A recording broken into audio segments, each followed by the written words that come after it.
Agora sim, então nós vamos começar nossa reta final sobre o debate poligamia, monogamia, casamento segundo a vontade de Deus, né?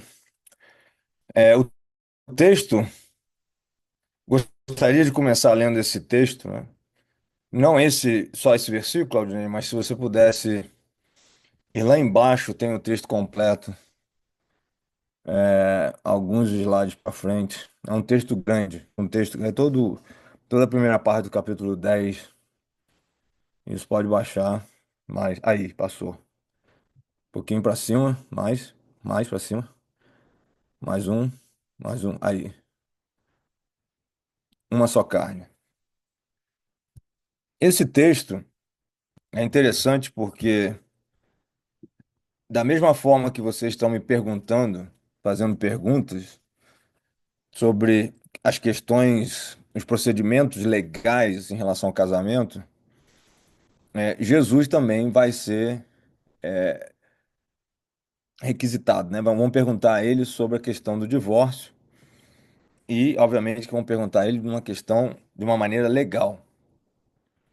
E, obviamente, que quem se importa com as legalidades e os legalismos são fariseus no Novo Testamento. Eu não estou chamando vocês de fariseus, eu entendo que, na verdade, vocês estão querendo responder, né, a esses fariseus que fazem essas perguntas para nós, né? E a gente Desculpa, precisa. pastor. Oi? É Marcos, não se vê bem aqui. É Marcos? 10. Está aqui embaixo, ó, Marcos 10. Não, não se vê, pastor, bem, não consigo ver. Está no lado, na ponta do meu lado direito, que só está escrito Ah, Marcos, com outra parte está tapada. Ok, mas é Marcos 10, né? Posso anotar aqui? Marcos 10, do 1 ao 8. Obrigado. Obrigado, pastor.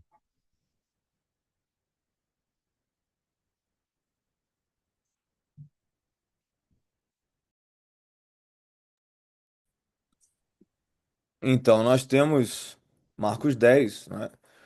Vamos ler o texto e a gente vai comentar. Jesus saiu dali e partiu para a região da Judéia, do outro lado do Jordão. E de novo as multidões aglomeravam-se em torno dele, e ele as ensinava como de costume. Então, alguns fariseus se aproximaram dele e, para colocá-lo à prova, perguntaram-lhe: É permitido ao homem divorciar-se de sua mulher? Ele, porém, lhes perguntou: Que vos ordenou Moisés? Eles responderam: Moisés permitiu redigir um documento de divórcio e mandar a mulher embora. Jesus prosseguiu: Foi por causa da dureza do vosso coração que ele vos deu esse mandamento. Mas desde o princípio da criação, Deus os fez homem e mulher. Por isso o homem deixará seu pai e sua mãe, e os dois serão uma só carne. Assim já não são mais dois, porém uma só carne. Portanto, o homem não separe o que Deus juntou. Em casa, os discípulos perguntaram a Jesus de novo sobre isso, e eles responderam: Aquele que se divorcia da sua mulher e casa com outra comete adultério contra ela, e se ela se divorciar do marido, casar com outro, comete adultério. Há os textos paralelos a isso, em Mateus, ele fala sobre os eunucos. Seria até importante a gente falar sobre isso, mas o ponto principal aqui não é esse, né? Então, o que que nós temos? Nós temos um teste sobre a legalidade do divórcio. Na verdade, um teste sobre o casamento, o que é o casamento e como que se deve comportar, né, no caso de divórcio. Interessante, não é, que dessa mesma forma nós iniciamos a nossa sessão hoje, né? Antes da gente começar a gravar, a gente ouviu essas três perguntas sobre circunstâncias, né, que envolvem adultério ou até viuvez de um pastor, né, e como é que ele deve casar e se comportar em relação ao casamento. E obviamente que o divórcio é uma realidade, já era uma realidade no tempo de Moisés, né? Tanto que houve essa carta de divórcio que ele deu, e era obviamente uma realidade no tempo de Jesus, e é uma realidade nos dias de hoje.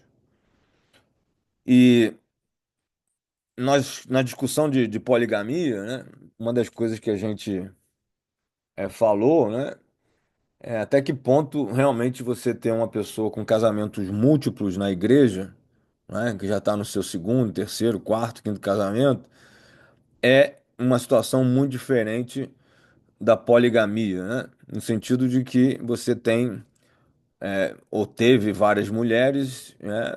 Claro que de uma maneira anacrônica, né? Não ao mesmo tempo, não simultaneamente, né? Mas de um ponto de vista eterno, talvez isso não tenha muita diferença. Então, Jesus, ao lidar com a questão, ele primeiro reconhece, né? Na verdade, ele aponta para a carta de divórcio, que era um subterfúgio legal para que se resolvesse esse problema, não é, de uma maneira de acordo com a lei de Moisés. Então ele fala, que vos ordenou Moisés? Quando ele fala isso, ele está falando o que que a lei diz, o que que... E eles responderam, Moisés permitiu redigir a carta de divórcio. Então, notem que Jesus, ele não aborda a questão do casamento, a primeira coisa que ele fala é uma coisa conceitual ou teologicamente elevada, mas é uma questão, ele aponta para a praticidade da lei em relação à realidade social, né, matrimonial daquela população. Ele fala, ele mandou dar carta de divórcio. Os fariseus traziam a pergunta para Jesus, porque na verdade esse debate era um debate acirrado entre os judeus da Palestina, que praticavam o divórcio, com os judeus de fora da Palestina, que acreditavam, eu já falei aqui, né, que o divórcio, a poligamia, na verdade, né, era um dos três pecados capitais. Então, essa discussão de poligamia, monogamia, divórcio, não divórcio, era uma questão teológica enorme, né, na época de Jesus, antes de Jesus e na época de Jesus. Então, eles estão, a gente sabe, né, que obviamente eles estão tentando expor Jesus, porque era uma questão meio que insolúvel, uma questão difícil resposta, né? E já, o tempo já havia provado que realmente não se encontrava um consenso teológico e uma harmonia nisso. E é interessante que até hoje, na igreja, né, haja visto as perguntas de vocês, haja visto o comportamento, por exemplo, de alguns pastores e igrejas em relação ao divórcio, né, que não permitem crentes se divorciarem, não permitem crentes recasarem, e excluem, usam a lei, né? Usam um braço forte da igreja para disciplinar e excluir esses membros e acreditam nesse tipo de mecanismo legal, né? Diante de Deus para cumprir aquilo que eles acham que é corretamente teologicamente correto, né? Agora, o problema era meio que insolúvel na época de Jesus e o pior é que parece ser insolúvel na nossa época também. Sempre que se fala de casamento, na verdade, sempre que se fala de divórcio, a gente pensa na questão legal. Sempre que a gente fala de adultério, a gente pensa na questão legal. E a razão é porque sempre que a gente fala de casamento, nós pensamos na questão legal. Claudinei, acho que eu posso compartilhar a tela agora, se você me permitir. E, e nós vamos avançar aqui, né? O, a questão, então, do casamento, né? Nós vimos anteriormente, né, recapitulando um pouco, que provavelmente, né, diante de Deus, o casamento há duas formas de reconhecimento de Deus, né? A primeira é a natural, né? Então essa é dada à criação de Deus, aos animais, né? Ao homem, à mulher, e ela é para procriação, ela é natural. Ela acontece no Éden e ela é reconhecida pelo objeto final dessa união, que é, né, são os filhos. Mas nós falamos e desenvolvemos aqui que existe um tipo de união que é diferente, que é a união de caráter eterno, né? União em Deus. Não sei porque a palavra aqui ficou meio curto, mas vou diminuir aqui um pouquinho esse. União em Deus, né? E, e nós temos, então, esses dois tipos de união que realmente, teologicamente, acontece. Nós falamos aqui, para deixar bem claro, que a união civil no cartório, a religiosa ou a tradicional, né, que são reconhecidos pelo governo moçambicano, ou a união de fato, que é um mecanismo também civil, né, a gente poderia falar hoje, elas são relevantes para a boa prática da ética cristã diante da sociedade. O cristão ele deve ter um comportamento social, civil correto, né? Ele deve dar um bom testemunho diante dos homens. Então, o casamento civil é realmente a demonstração de que ele anda em conformidade com a lei e que ele está comprometido naquele casamento com a sua mulher, com seus filhos, que são seus herdeiros, e em toda a questão que envolve, né, a documentação civil, heranças, partilhas e tal, ele faz as coisas de um ponto de vista correto, né? E o cristão precisa se comportar dessa forma. E Deus então reconhece ele, ele reconhece o casamento civil, né, o casamento ordenado pela lei, por ser um comportamento que nós, como cristãos, devemos ter diante da lei, né, do seu país, a lei dos homens. Então, é uma questão muito mais de conformidade com a lei e a prática, né, da lei humana, secular, para que haja um bom testemunho, do que propriamente a questão da união entre um homem e uma mulher diante de Deus. Nós falamos aqui que a união em Deus, a exemplo de Rebeca e Isaac, era uma união que gasta tempo na busca pela vontade, num processo de busca pela vontade de Deus. E esse é o casamento, né, que tem valor espiritual hoje, que não é natural, que não é carnal.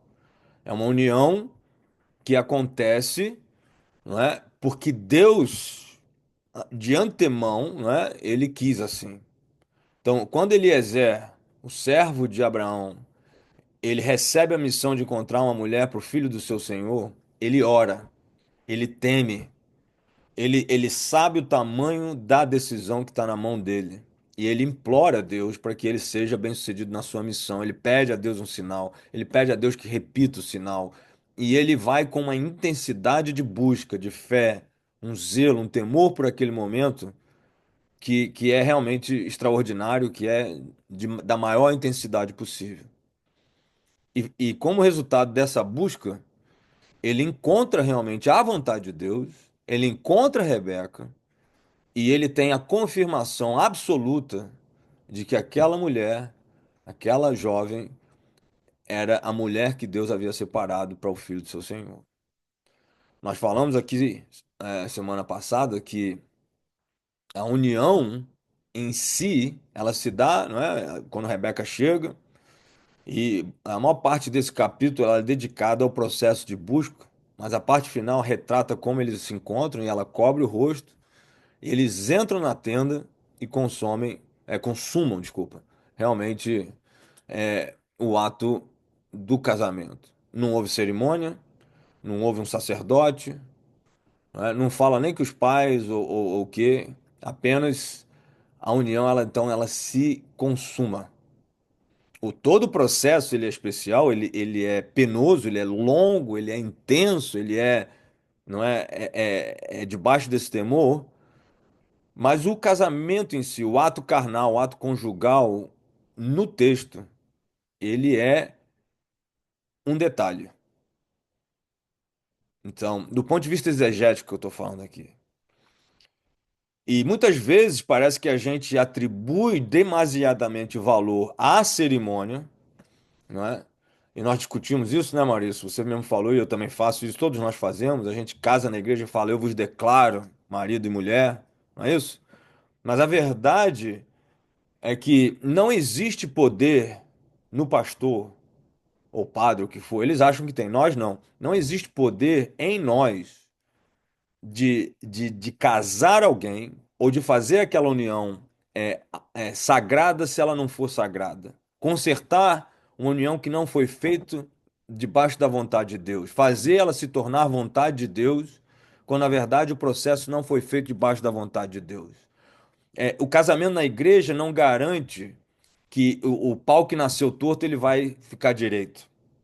Não é? Ele não garante que aquela união ela vai ser abençoada por Deus se o processo de escolha, se o processo de busca não foi debaixo do temor de Deus, não foi feito debaixo da mão de Deus. Então, essa discussão foi extremamente importante porque nós notamos sombras de legalismo em várias participações. Alguns tentaram sair com essa de que é uma aliança, um pacto diante de Deus. E, na verdade, para um crente que tem o Espírito Santo, supostamente, e está debaixo da mão de Deus, ele realmente ele tem que ter esse temor, não para a cerimônia, mas para o processo de busca. Eu quero crer, na verdade, que essa ênfase demasiada na cerimônia que nós damos como evangélicos, como crentes, é exatamente porque a grande maioria dos casamentos são feitos fora da certeza de que aquilo é a vontade de Deus. É triste, mas provavelmente é a conclusão. As pessoas têm como no casamento religioso um amuleto espiritual para consagrar aquilo que não foi por eles consagrado. Eu não estou dizendo que são todos, mas muitas vezes a gente quer acertar as coisas no dia do casamento pela cerimônia. E é por isso que a gente tem aqui nos Estados Unidos a maior taxa os crentes têm mais taxa, é maior a taxa de divórcio entre pessoas casadas na igreja do que as pessoas que não foram casadas na igreja. Isso em si é estarrecedor, né? É absurdo. Isso demonstra, né? A própria estatística demonstra que o púlpito, Maurício, que o altar não confere nada de especial em relação àquilo que acontece no mundo. A própria estatística, você é um médico, você entende isso. A própria estatística vai demonstrar que o casamento feito no altar, nas igrejas, não confere em nada uma diferença em relação aos casamentos do mundo. Estatisticamente, na verdade, os índices são piores de divórcio. Então, nós precisamos, né, como pastores, teólogos, atentarmos para aquilo que deve ser o nosso papel de pregação, de ensino, de valorização daquilo que realmente é o casamento para Deus. E ouvir as palavras de Jesus. Porque se na primeira instância Jesus ele trata o casamento, o divórcio, melhor dizendo, apontando para a questão legal, a carta de divórcio, e falar, vocês estão se resolvendo aí, não é? Ele, ele guarda para um segundo momento da sua resposta aquilo que realmente está no coração de Deus. Há uma frasezinha aqui que sempre me chamou atenção nesse texto, que eu acho incrível, porque ela sai do coração, né, daquele que é o próprio Criador. Ele vai dizer assim, olha para mim aqui, ó. Jesus prosseguiu, foi por causa da dureza do vosso coração que ele vos deu esse mandamento. Dureza do vosso coração. Mas olha aqui, a frase que eu acho incrível. Mas não foi assim desde o princípio. Essa minha versão nem fala assim, né? Mas a revista atualizada fala. Mas não foi assim desde o princípio. E o princípio da criação. Quando Deus fez homem e mulher. O que ele está dizendo, né? O apelo de Jesus aqui, a resposta de Jesus, na verdade, é para aquilo que era a beleza, a sublimidade da criação de Deus. E ele está aqui remontando, né? Eu digo que esse versículo é belo porque ele provavelmente está lembrando não é? Do momento que ele criou o homem, do momento que ele criou a mulher. E ele tem essa lembrança, né? Obviamente, porque ele é o criador, de como aquilo era perfeito, de como que aquilo era belo, como que havia uma harmonia, um encaixe, uma ordem. A estética do negócio era extraordinária. E ele contempla o que é perfeito e ele expressa isso meio que interjeitadamente ali, né? Numa discussão sobre a legalidade, sobre o procedimento correto contra o incorreto. E aqui a gente está voltando mais uma vez ao Éden, né? Quando o homem ele se recusa a se relacionar e se voltar para Deus, preferindo o conhecimento do bem e do mal, o julgamento, né?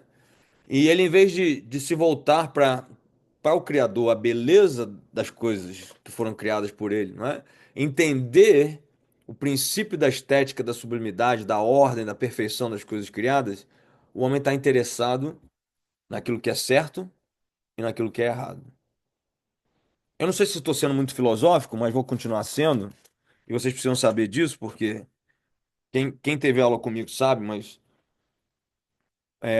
para Platão, né, que era o pai da filosofia, né?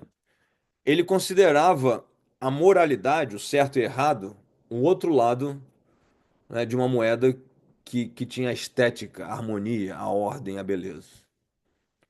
Por algum motivo, a gente insiste em encontrar aquilo que é certo contra o errado e a gente recusa entender a beleza, a ordem, a harmonia, a estética, a perfeição, né, daquilo que Deus, que é a vontade de Deus. Então, quando Jesus fala isso, ele está falando isso porque ele entende que o princípio era belo, no princípio tudo era perfeito, mas por causa do pecado, por causa da dureza do vosso coração, então ele permitiu o divórcio.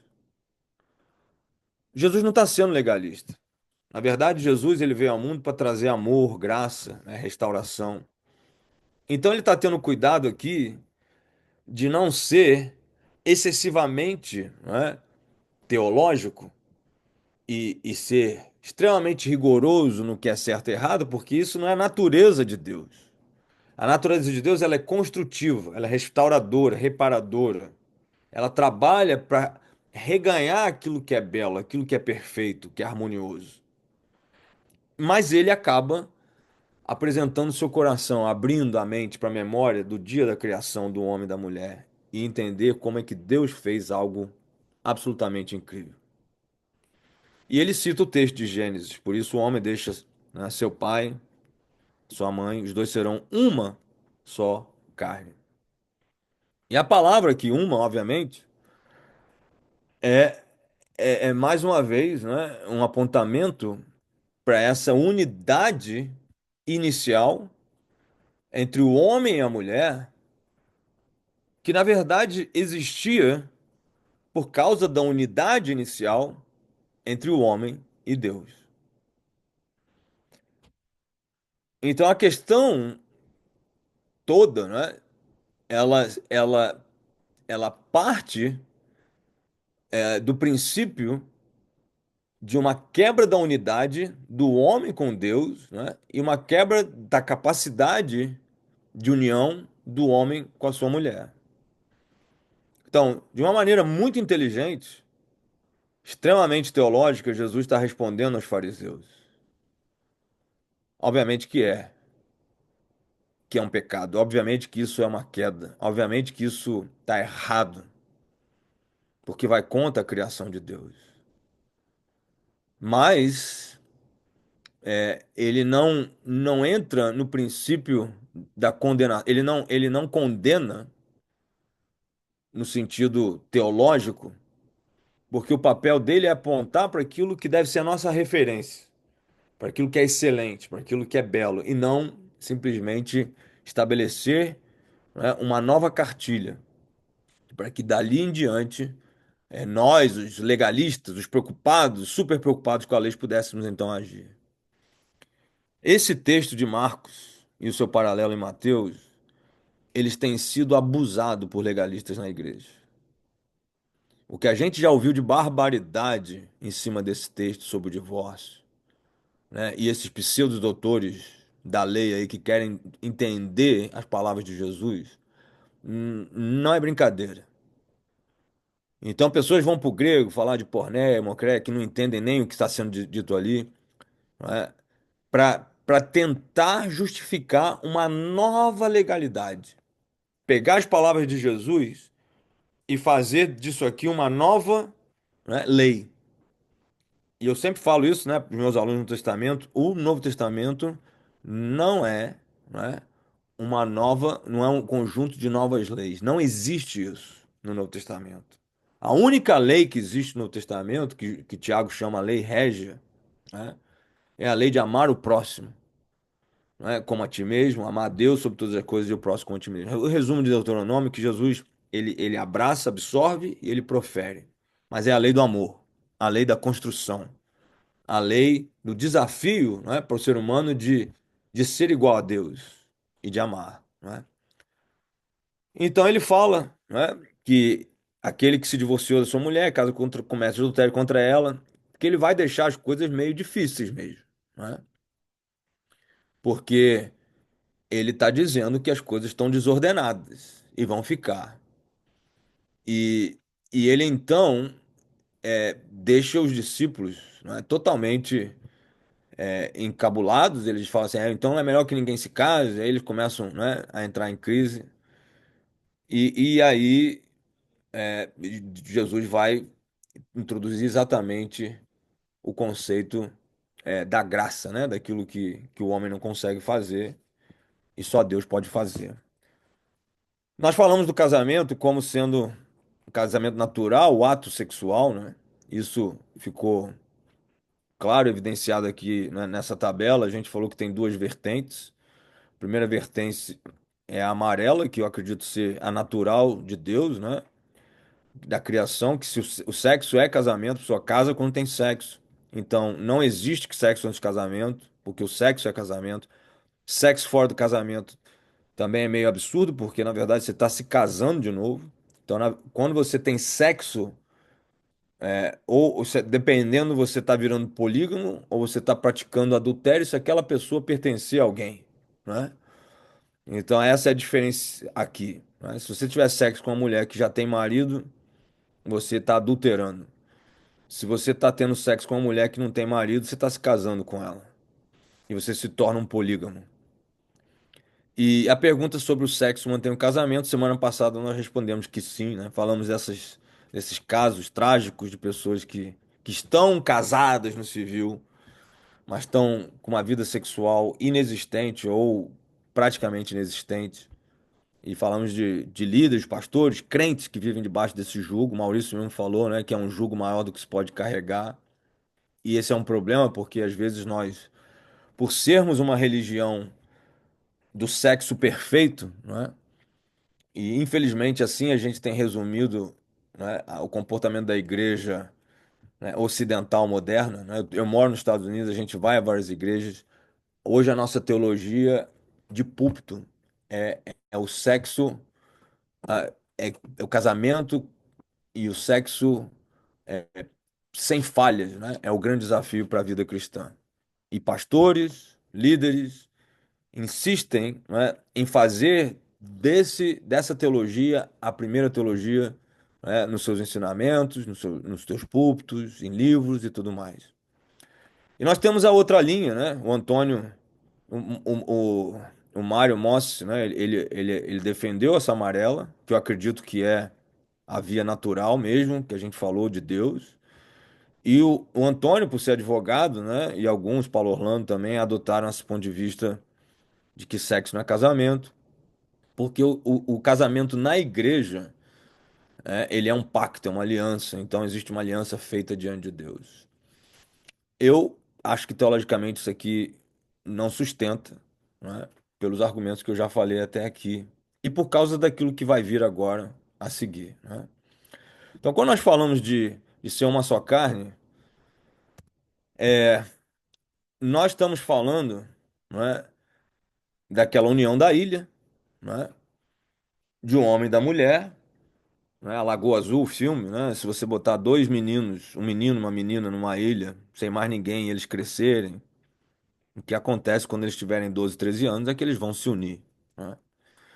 Então, essa união é natural, né, e se tiver um homem e uma mulher sozinhos no mundo, né, Adão e Eva novamente, eles vão se unir sem escolha. Sem opção, porque não tem dois homens, não tem duas mulheres, mas apenas um homem e uma mulher.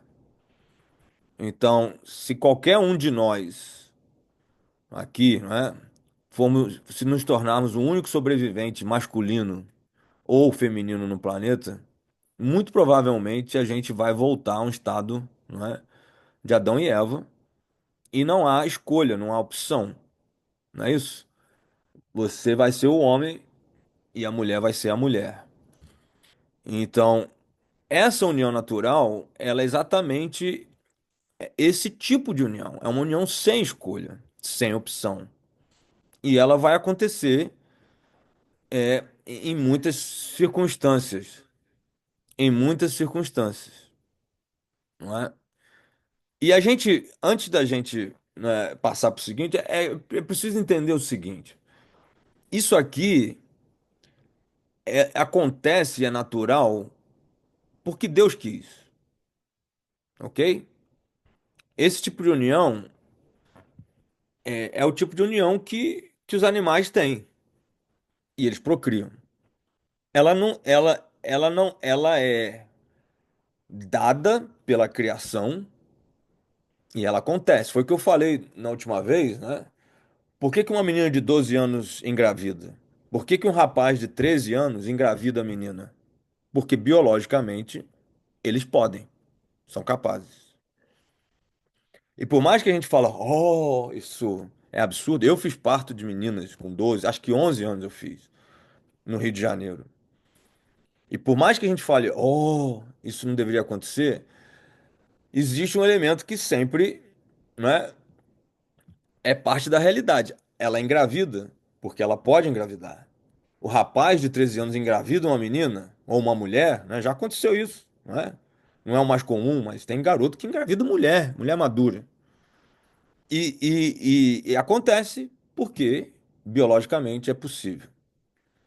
Isso levou a gente a umas discussões, né? Eu tive lá em Boston até com algumas irmãs da igreja e a gente estava falando sobre isso. Eu falei sobre Moçambique, como que Moçambique, a idade média é de 17 anos, como que adolescentes engravidam, mesmo as que não são adolescentes, as mulheres casam cedo, as famílias são jovens. E, e todo mundo aqui no mundo ocidental fica, oh, né? Como é que uma menina de 17 anos quer ter filho, quer casar, não sei o quê? E eu falei, você teve o primeiro filho com quantos anos? Aí uma irmã falou, não, eu fui com 40. Aí eu falei, você tem noção que tem um ó pra você também, né? E tem um ó para as mulheres que estão nas nossas igrejas, no Brasil, nos Estados Unidos, e não querem engravidar? Um ó, né? Porque elas não estão respondendo à ordem de procriação. Então a gente levanta muito ós, não é? Para aquilo que em Moçambique, né, na África, parece absurdo. Mas na verdade, no mundo ocidental, a gente tem muitos ós também. Porque na união natural, parece que as pessoas aqui no mundo ocidental, né, também elas têm um controle, né, daquilo que poderia ser selvagem, mas acaba que o controle que se tem aqui não é divino, ele é carnal, ele é pior ainda do que aquilo que seria natural. Então nós vivemos verdadeiros absurdos. Igrejas que os casais em idade reprodutiva não reproduzem, se casam para fornicarem dentro do casamento.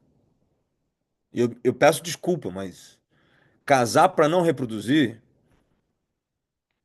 não realmente não atende ao quesito teológico para a gente defender o casamento como algo especial. Eu peço desculpas, mas isso aí é o que eu acredito, né? Agora, comparando as duas uniões, eu quero que vocês prestem muita atenção nesse, nesse slide aqui. Então, nós temos, né, obviamente, uma união aqui embaixo, né? A união genital, né? E eu sempre falo que vamos lembrar que genitália, né, da onde sai xixi, pertinho de onde sai o cocô, onde a mulher menstrua. E Deus não colocou aqui, né? Para um médico é fácil ver que isso aqui não está nas funções, né, biológicas mais elevadas para quem foi o engenheiro dessa máquina aqui. Então, de um certo aspecto, a gente precisa lembrar que a sexualidade ela tem e pode ter, não é, um aspecto extremamente baixo, né, regular. E a minha palavra aqui é importante, né, nessa união carnal, até falando para os seminaristas e pastores, cuidado quando pedirem a vocês para serem reguladores da sexualidade de um casal. Você não precisa saber. Uma vez eu estava numa reunião de liderança com os nossos líderes da igreja lá em Minas, e uma irmã, mulher do seminarista, virou para mim: Ó, pastor, eu estou discipulando uma senhora que ela veio, né, desse tipo de comportamento e tal, de uma igreja neopentecostal, e ela se converteu agora, eu estou discipulando. E ela perguntou para mim, e eu vou perguntar para o senhor no meio da reunião toda. Ela pode fazer esse tipo de sexo aqui? Uma mulher crente casada, ela pode fazer isso ou aquilo? E a minha palavra, a minha resposta, eu aconselho todos vocês é o seguinte, olha, cuidado para não se tornarem, não é? Juízes de MMA, que eu tô falando, entrar na cama do casal para decidir o que que é que pode e que não pode fazer. O meu ponto de vista, meu posicionamento pro casal é o seguinte, vocês são crentes, vocês têm o discernimento do Espírito Santo, vocês leem a Bíblia, vocês têm uma consciência. Eu não vou me tornar, né, um regulamentador de tipo de sexualidade que vocês têm, porque isso pra mim é igual como você faz cocô. Eu não quero saber se você limpa a bunda com papel pra frente e pra trás. Eu não quero saber se você usa OB, OMOD, sei o quê. Isso pra mim é uma questão que não me cabe a mim. Então há um aspecto da sexualidade que que ele é da intimidade. E às vezes uns pastores malucos aí, não é? Existe isso. Principalmente no meio pentecostal, o Claudinei conhece bem isso, né, Claudinei? Eles querem entrar na cama do casal. Alguns querem saber como é que é. Se é papai e mamãe, se é frango assado, se é starfish, se é. Entendeu? De quatro, se é assim, se é assado, não sei o quê. Eu, como pastor, sempre falo pra você: eu não quero saber. Vocês orem, leem a Bíblia, tenham a consciência, entendeu? Isso é um tipo, é um nível que não cabe a mim. O que cabe a mim é isso aqui, ó. A parte branca do negócio.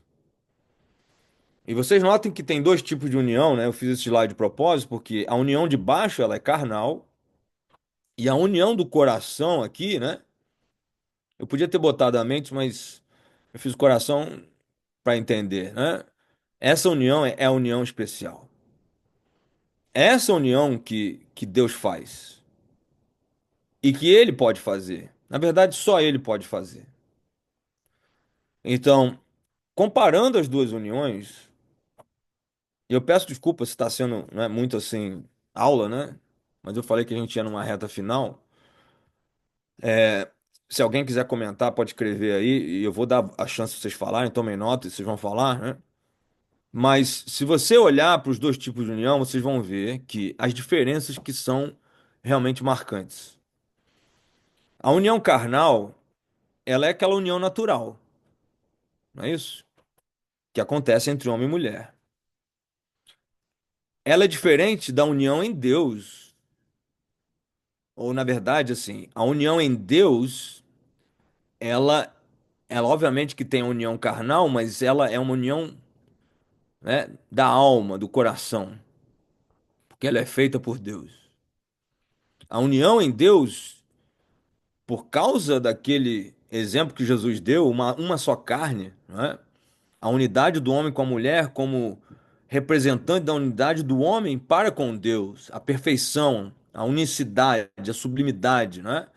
Então ela é única, porque para ser especial, você não tem, né? Não tem como você trabalhar com o outro naquele lugar. E nós vamos desenvolver mais esse conceito aqui, né? Eu estou guardando aqui um pouquinho para a gente entrar na reta final aqui, entrar na poligamia, no politeísmo também, que tem a ver com isso. A questão aqui, né? E eu devia ter feito um slide, mas acho que não é. Na verdade, eu tenho uma outra apresentação aqui. Mas deixa eu tentar explicar para vocês. Um rabino judaico chamado Mordecai Kraft, construindo, na verdade, Morranides, né? Eu posso estar falando errado, que era um outro rabino histórico. Eu não sei exatamente eu acho que o Mordecai Kraft, eu atribuo a ele esse tipo de raciocínio, né? Embora ele seja realmente dessa escola. Ele, ele diz o seguinte: ele fala que os 10 mandamentos, na verdade, são cinco pares, não é? E esses pares, eles são, eles são bem especiais. Eu vou parar aqui, vou ter que abrir de novo. Os pares dos 10 mandamentos, eles são bem interessantes. O primeiro mandamento, que é não terás outros deuses, tem a ver com não matar.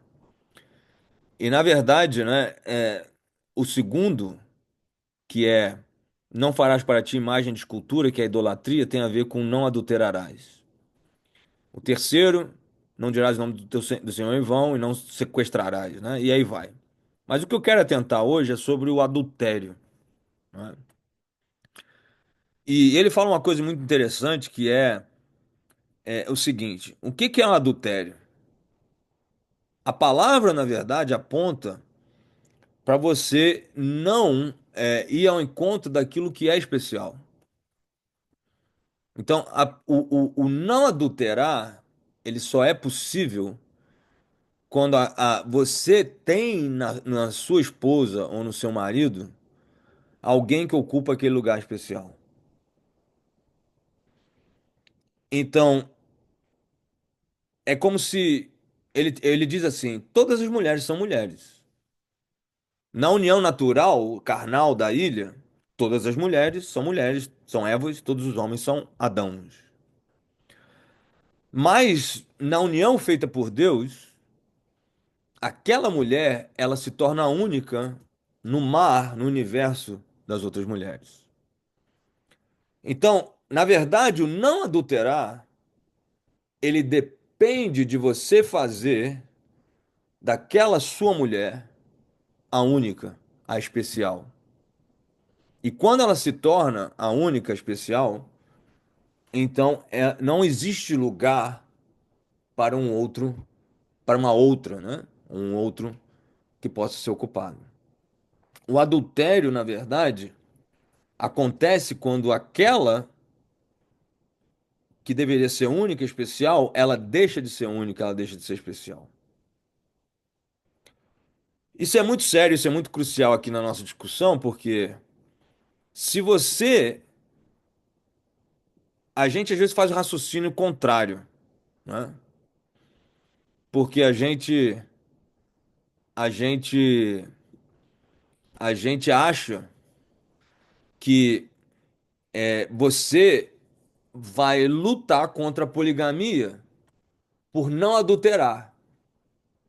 Mas na verdade, a coisa é muito mais no outro sentido. Você só vai ser monogâmico se você tiver uma pessoa que é realmente especial para você. Eu vou repetir isso porque isso é a chave, é o segredo final da nossa discussão. Você só vai não ser polígamo se você tiver realmente aquela pessoa especial dentro do seu coração. Vocês estão ouvindo isso? Eu gostaria de ver um joinha aí, porque isso é extremamente importante. Você vai ser monogâmico, vai ser um homem de uma só mulher ou uma mulher de um só homem, se aquela mulher ou aquele homem for realmente especial para você. Então, antes de ser único, ela tem que ser especial. O seu cônjuge tem que ser especial. Porque se no mar de mulheres ou no mar de homens, você não vir no seu homem ou não vir na sua mulher essa identidade específica para você, como Deus fez para mim, Deus deu para mim, essa é a mulher de Deus para mim, você não vai conseguir ficar longe da poligamia ou do adultério, ou vamos dizer assim, de um comportamento não monogâmico. Então eu vou ser radical agora e vou falar o seguinte: todos aqueles, homens e mulheres, crentes e não crentes, que não são casados, mas não têm, né, um, na verdade, casado ou não casado, não importa aqui. Todos os homens e mulheres, né, crentes ou não crentes, na igreja ou fora da igreja, que não encontraram, não têm uma aliança com o cônjuge que verdadeiramente é único, é especial, eles são não monogâmicos. Polígamos em potencial ou polígamos de fato. Por isso que nós temos tantos divórcios. Por isso que nós temos tantos casamentos dentro e fora da igreja que são insuficientes, são insatisfatórios. Casais que não se relacionam sexualmente, não têm mais amor, vivem verdadeiros fardos, porque verdadeiramente não têm, não encontraram, não vivem um relacionamento único, porque não tem um relacionamento especial. Então, se tem jovem aqui que não casou, o conselho é o seguinte: só case com com aquela, né, pessoa que realmente é especial de Deus para você. Porque se não for assim, você é um sério candidato a ser um adúltero ou um polígamo. Então, essa união em Deus, ela se torna única, especial, monogâmica, ela é elevada, ela é superior, ela é santa, porque ela não é comum. Então, o que que é o critério de santidade, né? Em, no Pentateuco, por exemplo. O critério, quando os filhos de Arão, eles colocam fogo estranho, aí Deus fala com Abraão para eles entenderem o que é sagrado e o que não é. Deus fala, né? Vocês devem fazer aquilo que é santo. Vocês não podem fazer aquilo que é comum. Então, às vezes a gente acha que a solução para não para ser santo é você se livrar daquilo que é impuro. Mas na verdade, o conceito é que a santidade ela é especial, ela é única. Então, a pessoa que é santa não é porque ela é uma não impura. Não basta para ser santo ser alguém que está livre de impurezas. O conceito é muito mais elevado. Para ser santo, você precisa ser especial. Você precisa não ser comum, não ser ordinário, não fazer o que todo mundo faz, não casar do mesmo jeito que todo mundo casa, não se relacionar do mesmo jeito que todo mundo se relaciona, não pegar a primeira mulher que aparece achando que aquilo ali já é a vontade de Deus. Não pegar o primeiro homem achando que aquilo ali já é a vontade de Deus. Esse tipo de comportamento, ele é comum. Ele não é santo, não é sagrado, não é elevado. Por isso aqui nós caímos mais uma vez, eu insisto mais uma vez no valor do processo de busca da vontade de Deus, da escolha do seu parceiro, da sua mulher, do seu marido, para que essa união de fato seja única, seja especial. Essa união carnal, ela é da criação natural de Deus. E é por isso que às vezes a gente não sabe se comportar com isso, porque é o que meu pai dizia: todo filho é bênção. Foi com um menino de 13, com um menino de 12, né?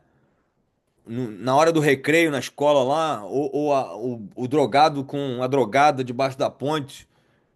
A união carnal, ela é da criação natural de Deus e ela gera filhos. Eu fiz muito parto, gente. Eu posso garantir para vocês que que esse negócio funciona. Sexo gera filhos e gera sem o menor, não é, controle filosófico, ideológico, espiritual. Isso aqui o mundo reproduz mesmo. Isso é realidade. Mas a reprodução daqueles que têm união especial em Deus, ela é dos filhos de Deus, para o crescimento do reino de Deus. É aqui que eu digo que se eu tivesse que dar uma ciscadinha na teologia reformada, é uma coisa que eu sempre falo. Eu não acredito que filhos que são gerados debaixo de uma união que foi feita por Deus, eles vão servir para maldição e vão servir para que o reino de Deus realmente não avance. Porque se foi a união de fato em Deus, não é que eles não precisam se converter, receber Jesus como Senhor e Salvador das suas vidas. Mas se aquela união foi de fato em Deus, eu acredito que o produto daquela união vai ser para a bênção. Ao passo que o fruto da união natural, ela é para o crescimento natural, para povoar a terra. Povoar do jeito que vier. Então, se nós olharmos, é muita coisa, né? Mas se nós olharmos para os patriarcas, né? Olha esse slide aqui. Nós temos Abraão que foi polígamo, né? Nós temos Isaac que foi monógamo. Nós temos Jacó que foi polígamo. Só que Jesus, eu coloquei aqui né, de propósito, que na verdade foi tipificado por Isaac, né? Ou Isaac, né? É um tipo de Cristo. Ele ele encontra, né, na igreja aquela aquela única, aquela mulher, né, a noiva, pela qual ele morre, a que ele ama, ele dá a vida por ela, porque a igreja é especial. Então, nesse tipo de relacionamento de Isaac com Rebeca, que é o modelo realmente supremo na Bíblia de casamento, de relacionamento entre homem e mulher, não existe história, né, mais incrível do que a desses dois em termos de união. Nós temos o modelo da união de Cristo com a igreja. E isso é incrível, né, cara? Teologia é uma coisa. Eu tô até arrepiado de falar isso, porque olha como é que as coisas são. Elas estão juntas, né? A unicidade do relacionamento marido e mulher aponta para a unicidade do relacionamento de Cristo com a igreja. Porque aponta para a unicidade do nosso relacionamento com Cristo, com Deus, com o nosso Criador. E eu vou falar isso, vou terminar aqui essa parte, a gente vai dar espaço, mas eu queria, com isso, introduzir o conceito de que a unicidade, né? Deixa eu só mostrar aqui, né? Não, não, terminar isso aqui, depois eu mostro o próximo slide. A unicidade, então, do homem e da mulher representa a unicidade de Jesus com a igreja, que representa a nossa unicidade com ele, né? Com o nosso Criador. Não é à toa que idolatria, ter outros deuses, no Velho Testamento, ele é tipificado pelo adultério. Exatamente porque quando nós temos outros deuses, nós estamos falando que Yahweh, né, não era único, não era especial. Então a idolatria, ela é um adultério no nosso relacionamento com Deus, porque ele não é único, ele não é especial. Nós vivemos, né, num contexto, e acho que esse versículo aqui aponta bem que já era o caso, né, na época de Paulo, na época da igreja primitiva, que a maioria das pessoas são polígamas. Os nossos crentes são polígamos. Eu tava, né, eu conheço várias pessoas, recentemente conheci, né, e tem vários casais em igrejas batistas que estão no seu segundo, no seu terceiro casamento. entendeu? E, e na verdade, isso acontece porque eles não encontraram aquela pessoa, ou se encontraram, né? Não, não mantiveram, mas não encontraram uma pessoa que valesse a pena, né? Viver unicamente, exclusivamente para ela. E a realidade nossa é essa. E era a realidade no tempo de Paulo, porque ele fala para o bispo, né? Fala para Timóteo que o episcopos, Mias Gunaikos Andra, fosse marido ou uma mulher, homem. É, isso no grego. E há uma versão, há um texto, né, no grego, um dos manuscritos que não tem o Mias. Fala da mulher homem. Alguns questionam que se era a questão de ser homem, né, não homossexual, ou homem em relação à mulher, né? E, mas na verdade a maioria dos manuscritos aponta para esse Mias. Mas por que que só o bispo, né, deveria ser? Acho que foi o pastor Ivan falando, não, mas isso é exemplo para todos. Eu discordo um pouco aí, pastor Ivan, porque realmente a realidade na época da igreja primitiva, que é a nossa realidade hoje, e a gente pensa que é só Moçambique, porque eles têm poligamia, mas nós temos poligamia no Brasil. Seja oficializada pelo divórcio, seja clandestinamente, não é? Nos relacionamentos extraconjugais e comportamentos assim, né? Dessa ordem. Nós temos a realidade social no mundo ocidental, na África, se for, é que as pessoas são poligâmicas. E por isso que Paulo fala que o bispo, aquele que vai estar acima, né, supervisionando a igreja, ele deve seguir o exemplo de Cristo, o exemplo de Isaac. E a razão é muito simples. É porque o episcopos, o pastor, ele tem que ser modelo para a igreja. Ele tem que ser um representante de Cristo nesse sentido. Ser um cristinho, né? E eu não estou dizendo que nem todos os crentes devem ser. Obviamente que esse é o ideal para todos. Mas Paulo estava colocando a condição para o pastor, para o líder, porque ele precisava modelar a igreja. Eu falei no início que o Mário Mossi, né, foi realmente que entrou com esse argumento que foi o único, eu acho, que abordou essa solução, né, de que ele usou a expressão, mas as coisas precisam ser ordenadas, né? As coisas precisam, os crentes precisam fazer as coisas ordenadas a um lugar. E eu acredito, né, que ele realmente estava usando essa teologia. Eu não sei se ele está aí, mas ele pode falar por si mesmo, de que o objetivo de Deus para a humanidade continua sendo o mesmo. Ele quer aquilo que é belo, ele quer aquilo que é sublime. Ele quer que no relacionamento homem com a mulher haja, não é, essa união indissolúvel, porque ela é especial. Então, quando ele pede ao bispo para ser assim, ou pede que o bispo seja assim, é porque ele acredita que esse bispo vai modelar essa transformação que é necessária para a igreja. Por isso que no processo de Moçambique, quando a gente tem poligamia, o que a gente precisa se preocupar é que haja exemplos, que os pastores sejam exemplos, que haja modelamento, né, para que outros possam entender que aquilo ali é o desenho original, que aquilo ali é superior, aquilo ali é como Deus planejou desde o princípio. Não é para uma legalidade, mas é para uma demonstração da beleza, da estética daquilo que Deus faz. A gente precisa, de uma vez por todas, entender que a obra de Deus, a vontade de Deus, ela por si só, ela, ela convence, ela ganha, ela vence, ela mostra ser superior.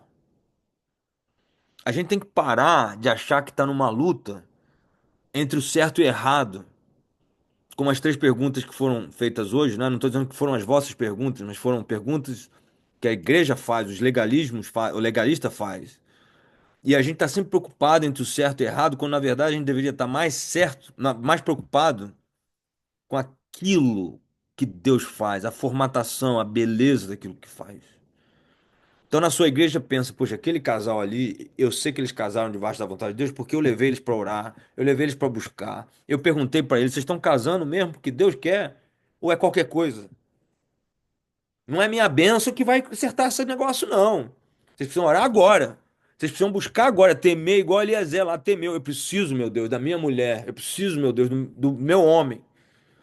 E o pastor, ele tem que ser um pastor com cajado, supervisionando e vendo isso. As minhas ovelhas, meus jovens, eles estão realmente construindo famílias debaixo da vontade de Deus. Estão construindo famílias debaixo dessa união especial. Ou está acontecendo qualquer coisa aqui. O que é santo é aquilo que não é qualquer coisa. Aquilo que não é comum. Então nós somos construtores. As igrejas, elas são verdadeiras oportunidades para a gente demonstrar a perfeição da obra de Deus. Se a gente está só preocupado de ir contra aquilo que está errado, é porque a gente não entendeu nada ainda. Então, as perguntas iniciais eu vou dizer: o que falta é o entendimento dessa construção de Deus. Ao pastor que pegou a mulher em adultério, a pergunta que você fez, Samuel, eu resolveria com isso aqui. Eu diria: olha, pastor, você acha que essa mulher é especial para sua vida? Ele vai ter que responder. E você deveria perguntar à mulher também: você provou que o seu marido não é especial com a sua atitude de adulterar. Isso está claro. Teologicamente comprovado. A mulher adulterou é porque realmente ela não percebeu no marido aquilo que é especial. E você pode, Samuel, nesse caso, tentar resgatar isso. Ou, na verdade, construir isso. Eu quero crer que esse pastor, se ele é um homem de Deus, ele entende esse conceito, ele entende que aquela mulher, né, como a noiva de Cristo, ela é frágil, ela é fraca, ela se calhar não entende ainda aquilo que é a obra especial de Deus, ela pode ser feita em alguém especial. A graça de Deus permite isso. E aí vai depender dele, de crer no poder de Deus para fazer daquilo que se tornou comum, profano, algo especial ou não. Eu não julgaria esse homem se ele não fizesse assim. Mas eu incentivaria ele a considerar que, se não for assim, ele também vai fazer parte de algo que é comum. E às vezes a gente tem essa situação.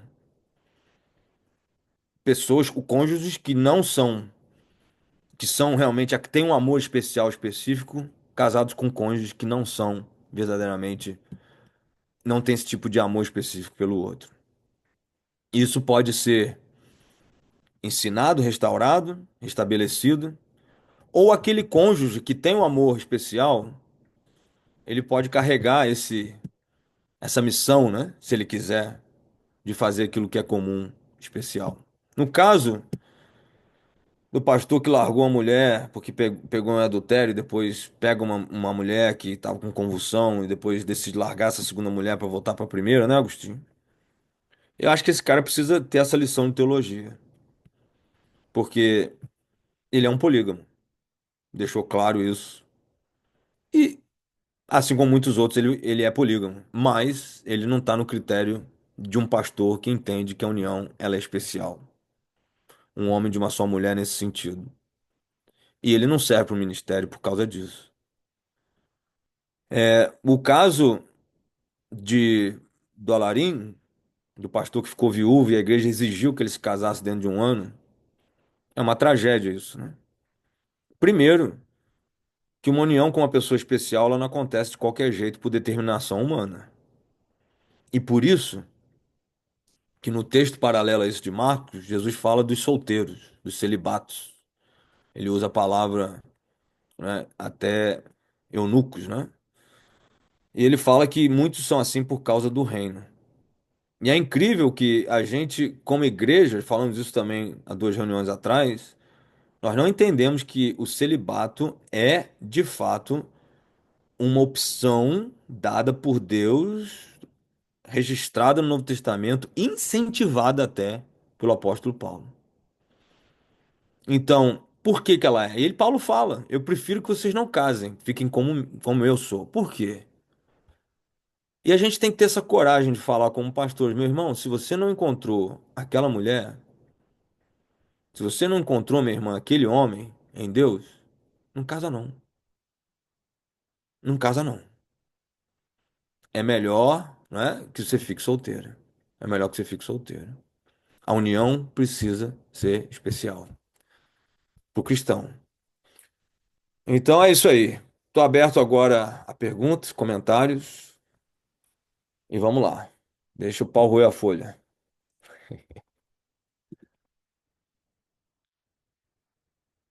Tem algumas perguntas no chat aqui.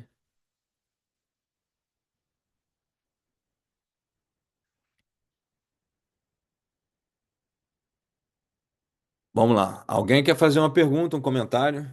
Estamos abertos agora.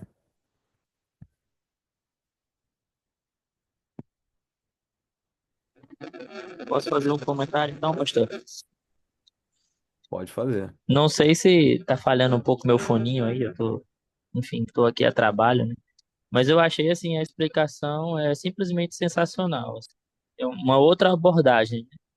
É uma abordagem do amor, acima da legalidade, acima da lei. Uma vez, é, eu sou casado, esse é meu primeiro casamento e único casamento, acho que eu já até falei no seminário, né? A minha esposa foi a minha primeira e única namorada até hoje, mas eu imagino que isso tenha sido de Deus mesmo, presente, porque a gente se conheceu jovem e se casou bem jovem, né? Eu me casei com 21 anos e já estou casado há quase 12 anos.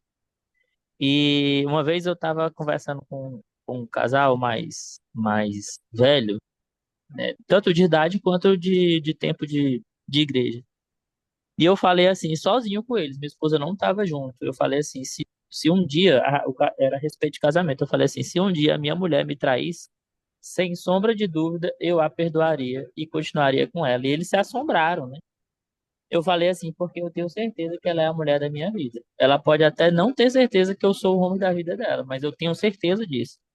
E aí depois eu fui explicar a nossa história. Analogicamente primeiro caso aí que foi contado. Obviamente que tanto eu tenho certeza da minha fidelidade e também tenho certeza da fidelidade dela. E nós confiamos muito, né, plenamente um no outro.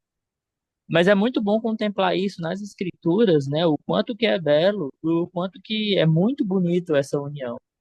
E o quanto que também isso é muito difícil de ser compartilhado. É difícil de ser compartilhado e é difícil de ser compreendido pelo fato de haver tanta legalidade dentro da igreja ou até mesmo fora da igreja sobre esse assunto. Mas eu acho que se resume a palavra que o senhor usou, é poligamia, né? Eu acho que ficou perfeita a colocação. E espero que essa aula tenha sido gravada até aqui, que eu vou com certeza ouvir outras vezes. E gostaria também de poder compartilhar essa aula com a minha esposa, se for possível. Pode compartilhar, sim. Obrigado, Alarinho. E bom testemunho, né? E eu gostei também da parte que você entende que muita gente não tem esse tipo de união que você tem, né? E essa é a realidade do ministério. A sua união é um modelo. Modelo para gerações seguintes, porque ela é em Cristo. Mas tem muita gente que não tem essa união dentro da igreja. Dentro da igreja. E nós não precisamos ser legalistas, a gente precisa entender e modelar, né? E entender a graça de Deus para gerações seguintes, principalmente para os casamentos que são feitos, né? E para aqueles que estão casados, né? Buscarem isso no Senhor. Amém. Vamos lá. Quem mais? Eu quero ouvir. Samuel, Eu Zé queria comentar também, se posso. Alberto. Opa. Olha, essa abordagem é uma abordagem muito boa. Portanto, eu lembro que estávamos a comentar um bocadinho no outro dia com o pastor Jair, e dizia, na verdade, Também gostei da abordagem do pastor agora acabou de dizer, porque geralmente nós vivemos o legalismo na igreja. Nós somos não faz, não pode, não deve, não faz aquilo. E nós vivemos nosso cristianismo, ele é cheio de legalismo assim. Portanto, a nossa tendência é fazer aquilo que a lei diz. Não, é que não fazemos isso. É que nós não podemos fazer isso. E algumas vezes a sociedade ela acaba condicionar a reação do indivíduo em relação à sociedade. Pois que nem sempre mal, mas em algumas questões acaba sendo mal, porque eu tenho que agir assim porque a sociedade não aceita isso. Por exemplo, como o pastor dizia, ele disse, olha, se minha esposa me traísse, eu na verdade eu perdoaria. Então, ela está a ouvir a voz de Deus, está a ouvir aquilo que ele está a relacionar-se com Deus. Quer dizer, eu quero fazer aquilo que meu coração diz, aquilo que me relaciona com Deus. Então, mas o que acontece? Muitas vezes nós ouvimos mais a sociedade, nós olhamos a sociedade, o que a sociedade vai dizer? Os meus pais, meus amigos, a família, e todos, olha, aconteceu assim, encontrou, sei lá, de que jeito, e ele perdoou, então a sociedade é que vai comandar a minha reação. Eu vou agindo, vou reagindo em função àquilo que a sociedade deseja ser, deseja ver. Independentemente do relacionamento que eu tenho com Deus, independentemente do temor de Deus que eu tenho, então eu vou mais me guiar com o legalismo que a sociedade impõe. Até a sociedade religiosa impõe, não é? Então, nessa abordagem eu quero referir que precisamos realmente, aquilo que o pastor Jairo disse, e eu subscrevo a isso também, que o mandamento, não é? No Novo Testamento, o maior mandamento é o amor. É o amor. Então, geralmente nós não em algum momento nós nos conduzimos não mais pelo amor, não mais pelo temor a Deus, mas pela lei que a religião nos impõe, pela lei que a igreja vai nos colocar. Como dizemos aquilo que o pastor estava dizendo, que olha, se o pastor dentro de um ano ele não casa, então, mas olha lá, imagine que a esposa que Deus quer que seja não está aqui no Maputo, ela está nos Estados Unidos. E eu não vou controlar que Deus traga. E o tempo de Deus, onde fica? O tempo de Deus, onde fica? Eu vou comandar o meu desejo, tem que ser feito. O desejo da sociedade tem que ser feita. E se não é feita, então não é de Deus. Se a vontade do povo ou da comunidade onde estou não é feita, então não é. Então, eu tenho que ouvir a voz de Deus. Eu tenho que saber esperar que esta mulher vem, está no Brasil. Eu sei que Deus faz a sua vontade dentro do seu tempo, não é? Dentro dos seus parâmetros. E eu quero controlar essa vontade de Deus. Eu quero controlar o que Deus faça hoje. Eu vou fazer, mas não estou na vontade de Deus. Não estou na sua graça. Então, e a sociedade vai conduzir. A sociedade vai dar a sua sanção. A sociedade vai dizer, olha, pastor Maurício não é mais pastor, porque se deu o tempo. E Deus que é Deus. Então, eu queria reforçar isso que precisamos, como a igreja, como teólogos, ouvir a voz de Deus.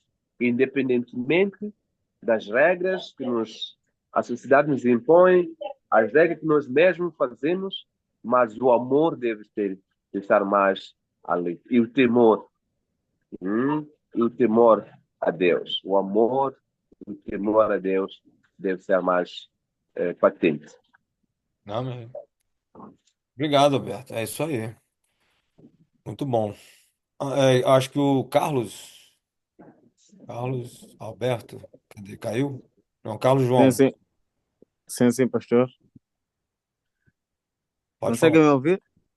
Você é da Beira aí, é Carlos João José, o trio, mas quem é que tá Sim, falando? É o Carlos? Carlos João José da Beira. Sim, sim. Pode falar, Carlos. Sim, sim. Primeiro saudar O os nosso irmãos. jornalista, não é? Sim, sim. Eu tô à espera daquele sermão gravado, pá. Sim, sim. Já tá tudo editado. Só falta aí para mandar quantidade dos gigas do vídeo. Está muito elevado. Mas Ah, já Então, fiz aqui, só falta mandar. tá bom. tens que mandar, pá, nosso jornalista, pá, vamos lá. Não. Irei mandar, sim. Ah, Sim, sim. Eu estava com uma dificuldade em alguns domingos, não pude participar, mas eh, gostei muito do estudo desde o início. Então, eh, eu trago também o seguinte, né? O que eu tenho deparado com alguns jovens quando nós temos tido alguns estudos. Vão me perdoar se vamos voltar um pouco para trás, acho eu. Eh, mas é o problema de muitos jovens. Eh, na igreja em que eu estou, ou certo, com alguns jovens que eu ando conversando, né, no grupo de estudos bíblicos, é, o pessoal, é, o maior comentário é de normalização do ato sexual e a normalização de alguns pecados cometidos, a saber, eh, eh, a normalização de ter mais de duas, três namoradas. Falo isso na camada jovem. hum. É, é um porquê de muitos jovens. E digo isso porque estive em um dos acampamentos também com jovens aqui em Moçambique, em que se abordou acerca de este estudo, em que se perguntou acerca de os jovens eh, namoram com uma irmã, se calhar da mesma congregação ou de uma outra igreja, mas sendo batista. Eh, Nós, jovens, sendo snipers, né? Sendo atiradores, somos. Yeah, nós acabamos por cair em cada igreja batista. Eu falo em nome do jovem, né? Esse é pastores, esse é um estudo que não termina nunca Hum. acerca deste assunto. É, os jovens, tipo, os jovens para arranjar uma conclusão para esse estudo é difícil. Só acabamos por adiar, dizer vamos continuar da próxima vez. Então, eu quero pedir a ajuda dos pastores que possam me fazer entender. Talvez vou conseguir transmitir uma mensagem clara e complexa para os jovens, para nós um dia, se calhar, se abordarmos novamente no estudo, conseguirmos sair deste erro de normalizar o pecado, nós a saber do que estamos a fazer, ter mais de uma namorada, pegar e deixar em cada batista diferente, sujando a imagem de alguns jovens. Eh, Temos em casa em que, suponhamos, o irmão Carlos esteve com uma irmã, não ficou muito tempo, saiu, foi numa outra igreja, sendo batista, esteve também com uma outra irmã e todos conhecem e sabem que esteve com fulano e fulano e fulano Hum. e os outros que vêm, primeira coisa, o que fazem? Vão perguntar aos outros irmãos, aquela moça esteve com quem? Hum. É, Então, você destrói cons- o e caráter sim, especial, porque a pessoa que não vai ser especial para você, sim, Não quer dizer que ela não vai ser especial para outra pessoa. Não é isso? sim, sim, pastor. Então, este é um debate que nunca termina. Eu gostaria, se pudesse me ajudar, já que estamos juntos aqui a estudar, eu agradecia mesmo que me ajudassem eu a carregar uma mensagem para este povo, para Tá que nós gravado. possamos já sair dessa cilada. Esse debate foi gravado. Acho que você deve ouvir, até digerir um pouco esse argumento. A gente pode escrever um também, né? Transcrever, escrever. Ah, obrigado, Carlos. Carlos foi meu companheiro aí de filmagem em dois cultos. Muito bom. Sheila abriu o microfone. Joaquim também. Sheila. Eu gosto de ouvir a Sheila sempre. As mulheres precisam falar.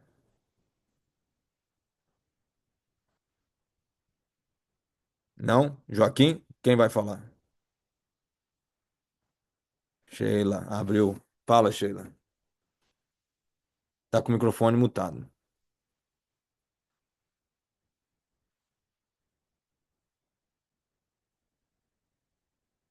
Ainda tá mutado, Sheila.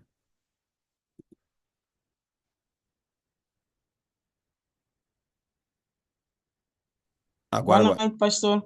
Boa Boa noite. noite, irmãos. Boa noite. Sim, pastor. Então, Ah,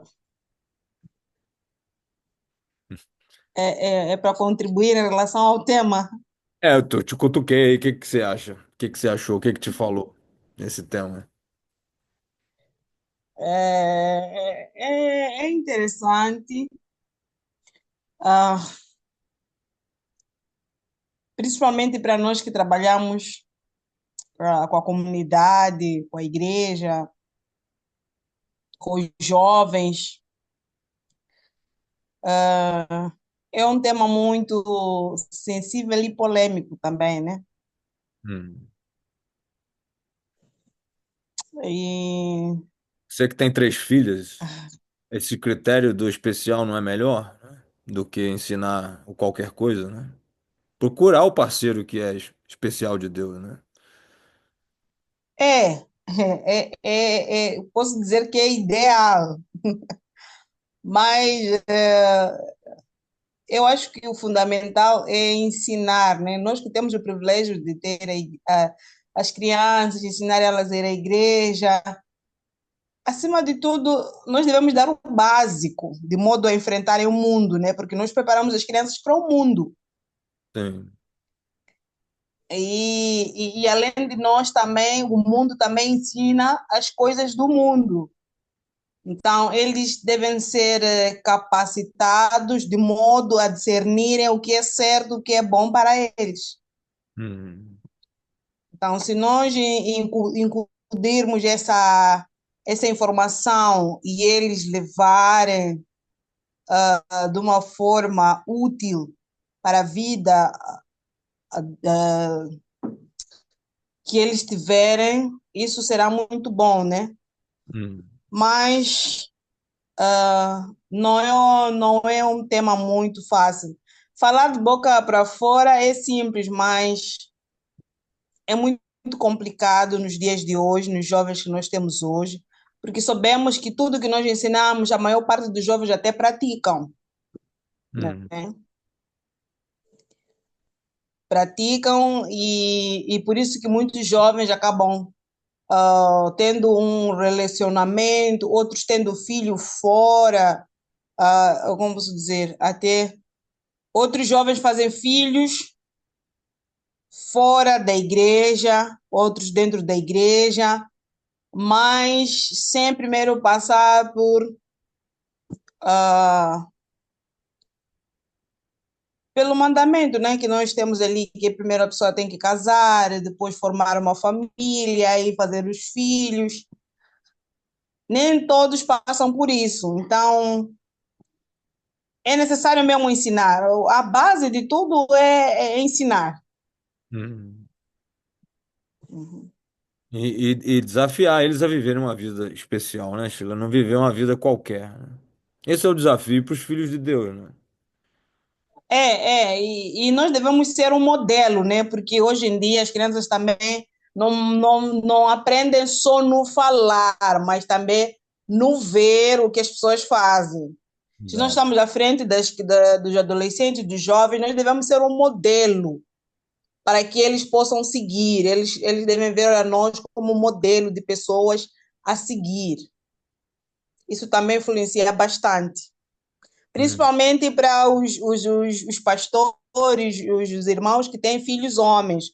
Os homens têm essa tendência, né? Olham mais ao pai como um exemplo e eles seguem aquilo que o pai faz. Hum. Então, é necessário. As meninas têm a capacidade de ouvir, mas os rapazes, eles olham o exemplo.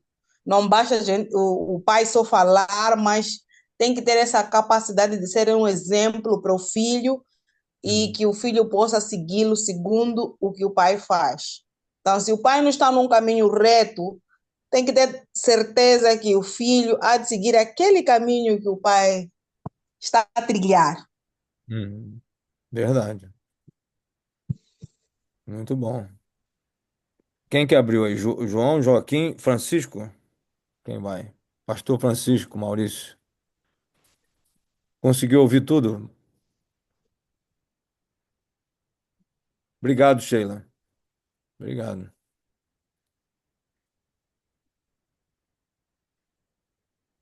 Tem considerações, Francisco? Foi muito mate... Cláudio,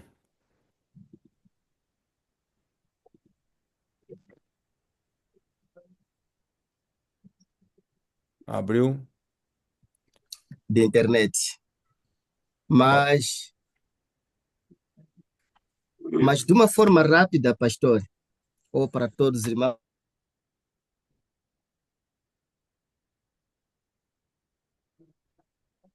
desliga a câmera, Maurício. Talvez a sua internet não está 100%. Se desligar o vídeo, talvez fique melhor o áudio. é, sim, o problema de pessoas é de querer ah, deslocar-se para o mundo. O que está acontecendo com os jovens, irmãos? Assim tanto como os outros que não são jovens, é de as pessoas quererem se puxar para o mundo. Eu acho que esse tipo de cristianismo sempre vai dar problemas Hum. na parte espiritual. O crente,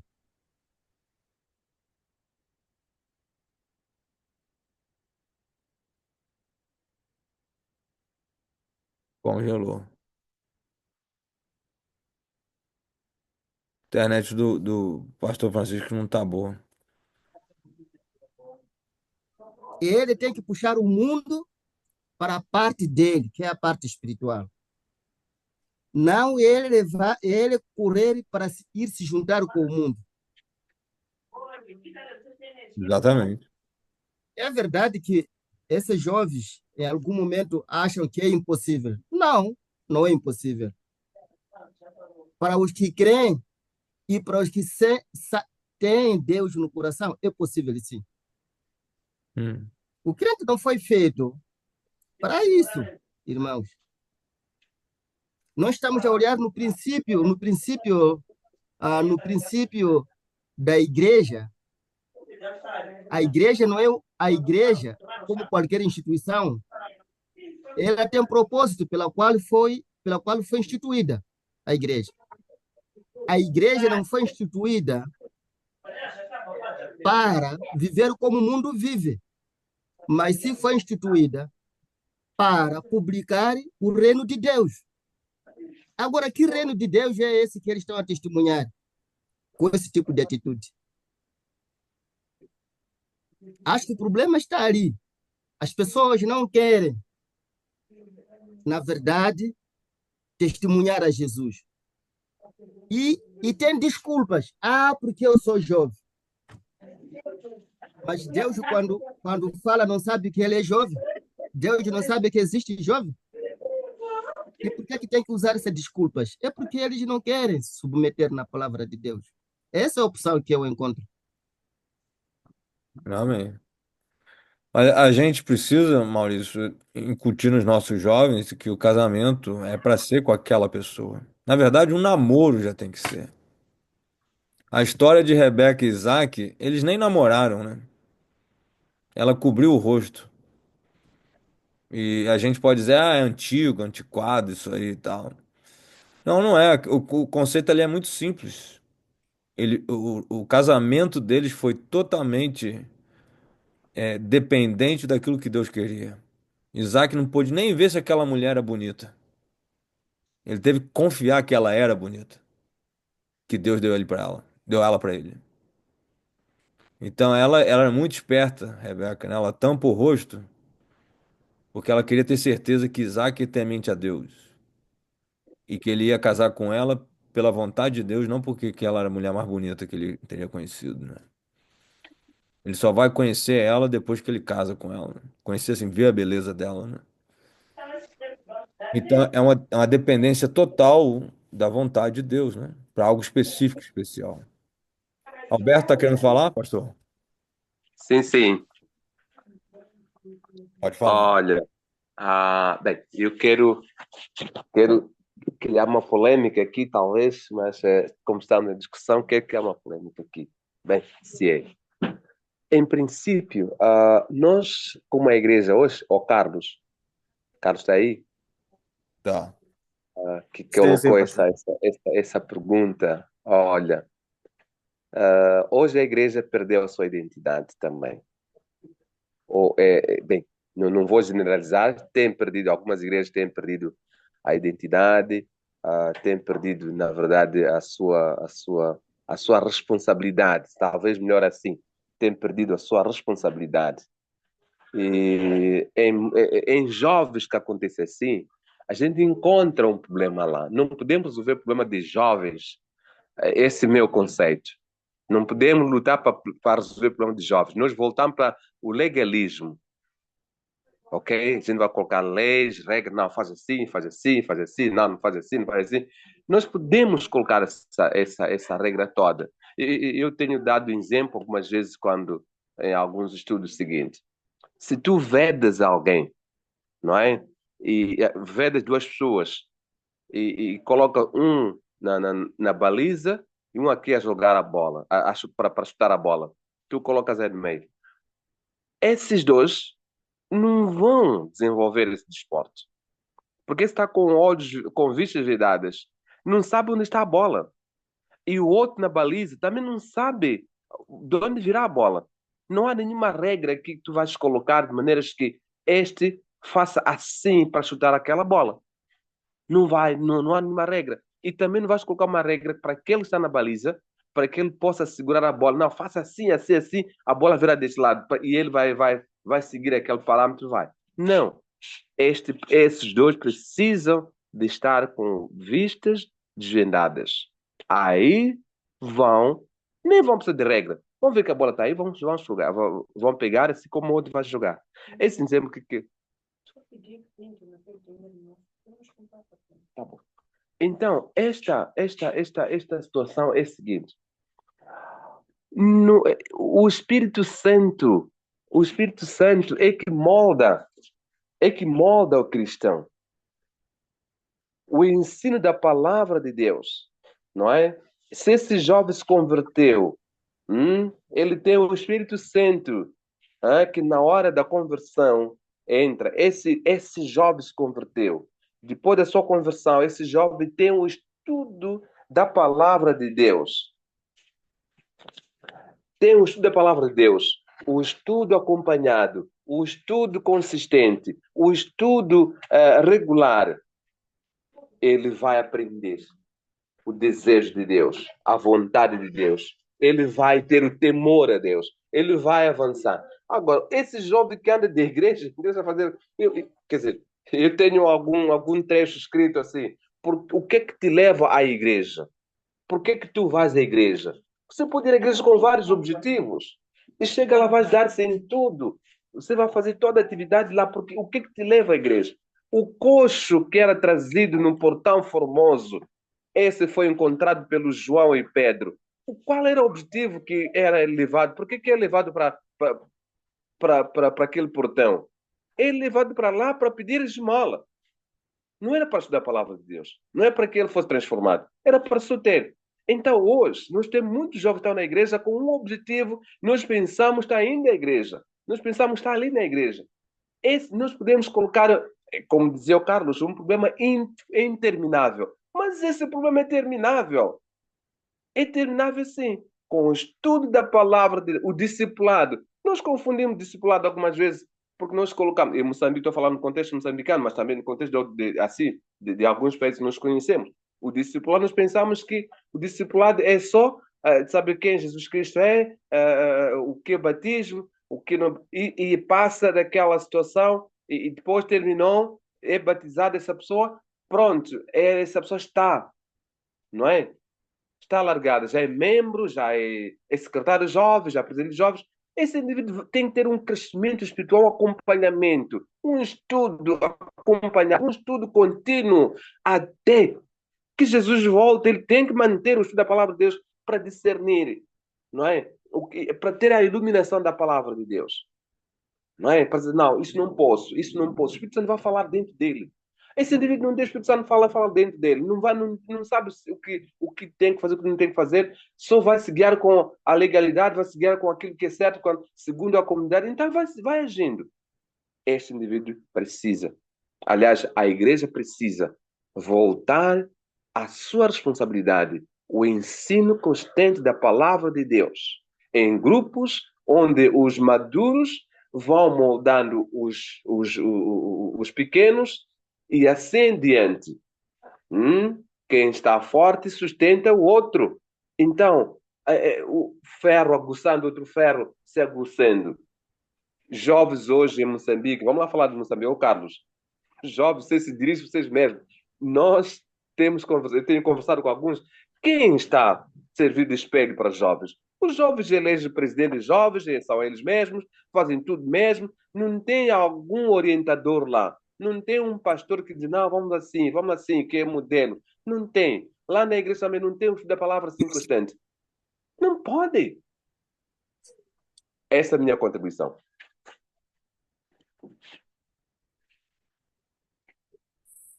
Então, pastor, Pode falar.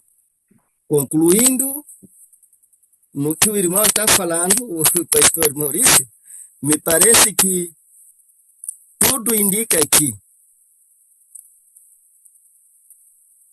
há jovens ou há pessoas, ou todo problema dentro da vida de um crente surge, muitas das vezes, quando deixa Jesus do lado, fazer de contas, aí vai arranjar o problema com Deus. Outra coisa é quando a pessoa quer copiar o mundo como modelo. Eu repito essa palavra. E não quer que o mundo copie ele como modelo. Esse desejo do crente querer copiar o mundo como modelo traz uma conclusão de que ainda não tem Jesus. Porque quem tem Jesus deve querer, deve permitir, deve ter desejo, deve ter sede e fome de ele mesmo transformar, levar aqueles que estão no mundo, de modo que sejam transformados por aquele Jesus que transformou a ele também. O maior problema é esse. Amém. Na verdade, eu acho que essa discussão ela está sendo boa, mas é o assunto da próxima semana, que é exatamente o conceito de monoteísmo, né? O Jesus no centro da vida. Jesus como centro realmente de toda a sua razão, né, de ser, contra outras coisas que vão invadindo, tirando esse Jesus do centro. E é o que eu chamei de politeísmo, né? Existem vários politeísmos que assolam a igreja. Que quando Jesus está no centro, o relacionamento é único com ele, Maurícios, né? E Sheila e os que participaram, e Carlos.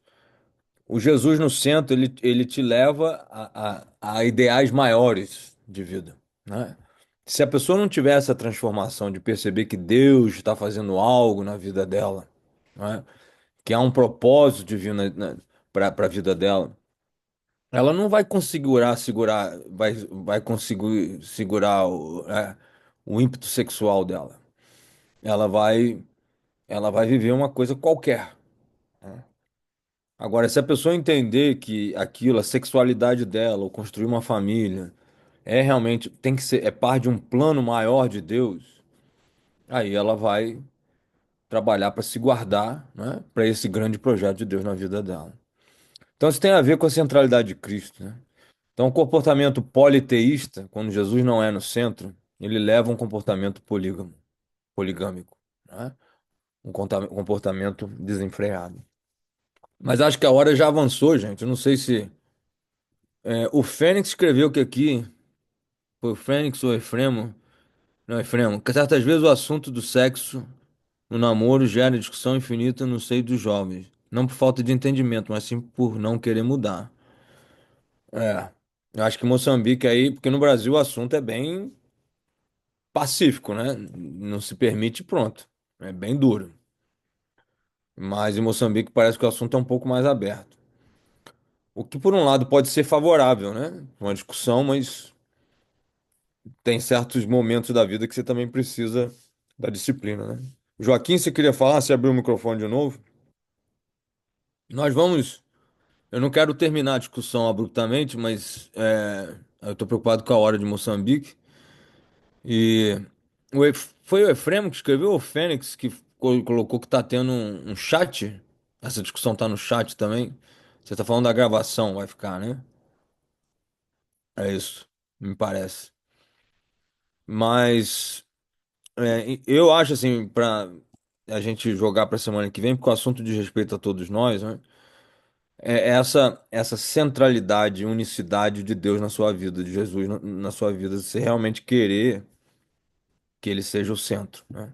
E entender o valor disso. Isso para mim é conversão, isso para mim é ser filho de Deus e participar de um projeto que Deus está fazendo, né? O único que Deus está fazendo com a sua vida. Então os jovens precisam ouvir isso.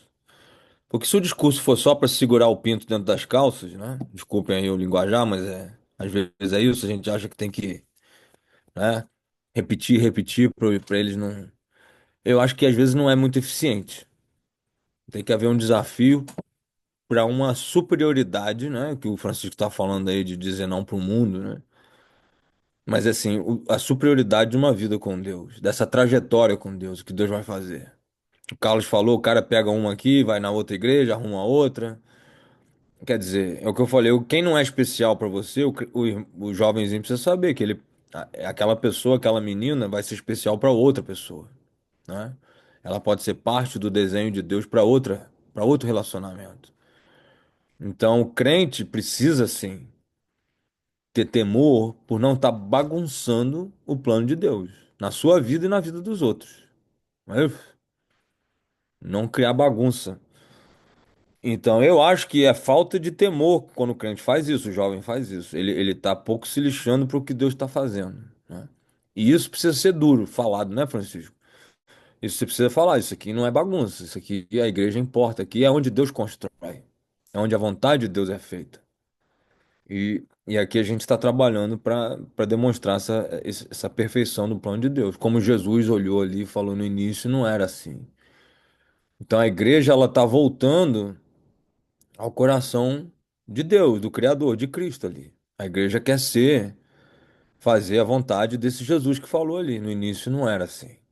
Então a gente quer voltar ao início. É Samsung. Eu não lembro quem é Samsung, mas levantou a mão aí.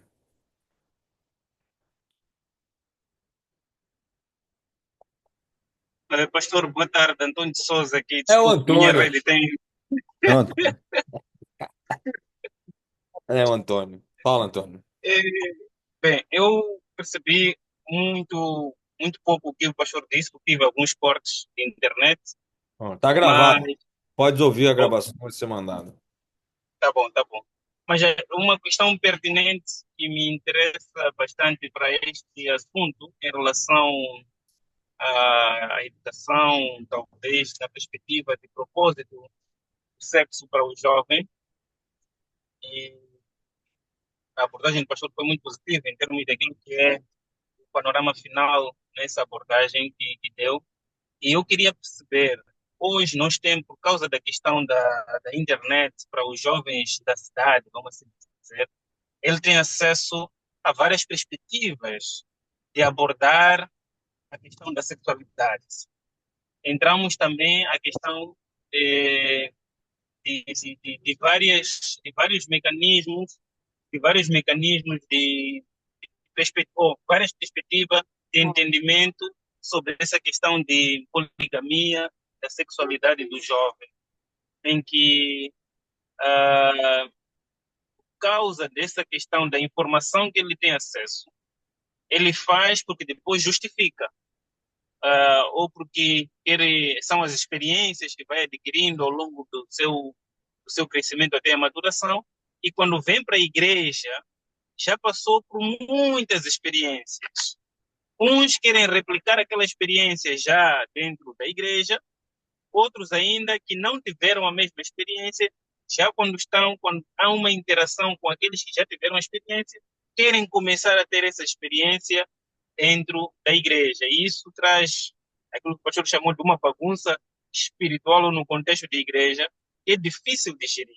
A outra questão também que o pastor falou e veio à minha mente, essa questão de educação para casais sobre a discussão da questão da sexualidade, em que temos, seja pastor ou mesmo líderes, queremos perceber como vai a vida sexual, muitos problemas do casal, alguns deles se resumem à questão da como é que eles vivem na sua sexualidade.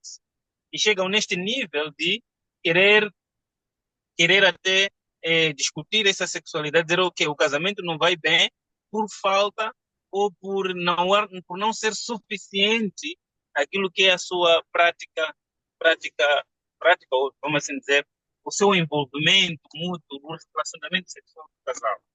E acabam indo pedindo aconselhamentos para como vencer algumas dificuldades nesta área. E hoje, em Moçambique, temos também uma onda da questão dos suplementos, vamos assim dizer, suplementos sexuais, que agora até já está a entrar no nível até das igrejas e muitos casais e acabam usando essas questões para colmatar alguns déficits dessa natureza. Então, gostava de perceber do pastor até que ponto isso é benéfico para a nossa espiritualidade e para o entrosamento daquilo que é a vida do casal e como é que nós, como futuros líderes e alguns que estão aqui como líderes já, podem eh, eh, olhar essas plataformas, esses mecanismos como sendo uma mais-valia e como nós podemos, à luz das escrituras, trabalhar esses assuntos.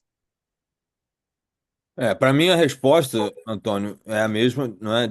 Se a gente precisa desafiar os crentes a entenderem que eles são filhos de Deus, há um propósito elevado para a vida deles, que eles não podem viver o qualquer coisa, né? Que não há, a mão de Deus, ela é para aquilo que é eterno, que é elevado, que é especial, né? E não é comum, né? Então, os jovens, se não perceberem isso, eles vão enveredar por uma caminhada que não vai ser eterna, frutífera, não é eternamente. Então, eles precisam, como o Maurício está falando, eles precisam entender a diferença do mundo e do reino. O que Deus faz, a obra de Deus, no seio da igreja, daquilo que é lá fora.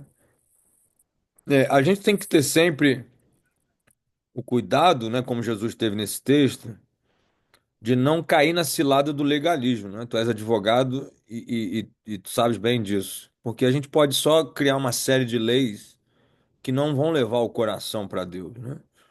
E eu acredito que isso é possível quando as pessoas realmente entendem o amor de Deus pela vida delas e entendem o que Deus está querendo fazer na vida delas, que é excelente. E aí há uma transformação, aí entra em vigor um projeto de Deus na vida dela, né? E assim vai. A lei, as restrições, a vara, que eu acho que é necessário na igreja. Se tem um gajo lá que entra que tá querendo agarrar as menininhas da igreja e trazer bagunça, eu acho que precisa de um homem para botar ele para fora. E é isso que eu faria. Isso aí não tem nada de desenho, isso aí é pau na cabeça dele. Não tem isso. E eu acho que, não é?